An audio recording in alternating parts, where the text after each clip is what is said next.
ជំរាបសួរបងប្អូនទាំងគ្នាថ្ងៃនេះនាំអារម្មណ៍បងប្អូនទាំងគ្នាមកស្វែងយល់ក៏ដូចជាមកស្គាល់សត្វមួយប្រភេទដែលសត្វនោះស្ថិតនៅក្នុងអំបូរពពួកសត្វគោសត្វក្របីដែរសត្វនោះមានឈ្មោះថាសត្វខ្ទីងសត្វខ្ទីងជាប្រភេទថនិកសត្វដែលចិញ្ចឹមកូនដោយទឹកដោះហើយវាស្ថិតនៅក្នុងអំបូរពពួកសត្វគោសត្វក្របីនិងសត្វទន្សោងសត្វខ្ទីងនេះវាចូលចិត្តរស់នៅជីវងហើយវាស៊ីល្បះខ្ចីទំពាំងស្មៅនិងវល្លិជាអាហារសត្វខ្ទីងមានមាឌធំក្រាស់រាងមាំហើយមានសម្បុរខ្មៅបងប្អូនជើងទាំង4របស់វាគឺចាប់ត្រឹមពីជង្គង់ចុះក្រោមហ្នឹងគឺមានពណ៌ប្រផេះ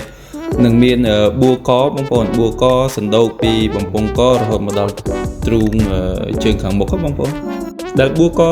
សត្វខ្ទីងនេះគឺមានស្ថានដូចជាបួរកគោរបស់យើងធម្មតាដែរបងប្អូនចំពោះសត្វខ្ទីងឈ្មោលយើងសង្កេតឃើញមានរោមខ្លីៗពណ៌ខ្មៅហើយញឹកហើយមានសន្តានដូចជារោមគោយើងដែរបងប្អូនចំពោះខ្ទីងញីវិញគេឃើញមានរោមវែងខ្លះដែរដែលដុះ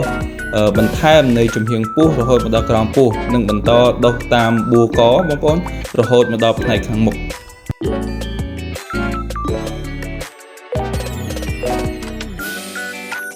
ចំណែកនៅផ្នែកក្បាលត្រង់ថ្ងាសសត្វខ្ទីងបងប្អូនមានដុះរោមពណ៌ប្រផេះភ្ជាប់ទៅនឹងស្នែងដែលមានចុងពណ៌ខ្មៅដែលដុះកថេកបន្តិចហើយកោងខប់ចូលគ្នាចំណែកត្រចៀកសត្វខ្ទីងវិញបងប្អូនមានពណ៌ខ្មៅហើយលាយប្រផេះនៅផ្នែកខាងចុងត្រចៀកបន្តិចហើយចំណែកច្រមុះវិញគឺមានពណ៌ខ្មៅបបោមាត់គឺមានពណ៌ប្រផេះបងប្អូនចំណែកផ្នែកខាងក្រោយសត្វខ្ទីងវិញគឺថាមានកន្ទុយវែងពណ៌ខ្មៅដូចទៅនឹងសត្វគោយើងធម្មតាដែរចំណែកកត្តាជីវសាស្ត្ររបស់សត្វខ្ទីងវិញបងប្អូនគឺវាចូលចិត្តរស់នៅក្នុងព្រៃស្រោងឬក៏ព្រៃល្បោះនិងវាលស្មៅហើយវាតែងតែចេញរកស៊ីនៅពេលព្រឹកនិងពេលល្ងាច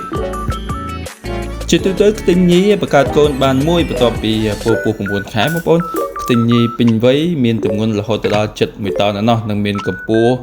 ប្រមាណជា 1.60 mខណៈដែលខ្ទីងឈ្មោលគឺមានទម្ងន់រហូតដល់ជិត1តោនកន្លះនិងមានកម្ពស់ប្រមាណជា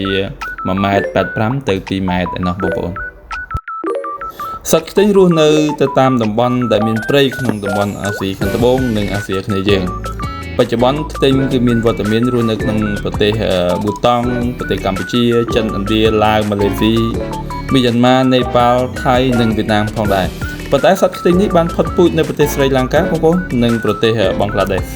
ចំនួនសត្វខ្ទីងត្រូវបានគេឲ្យដឹងថាបានចុះក្នុងបញ្ជីក្រហម IUCN ជាប្រភេទសត្វព្រៃងាយរងគ្រោះថ្នាក់ជាសកលនៅឆ្នាំ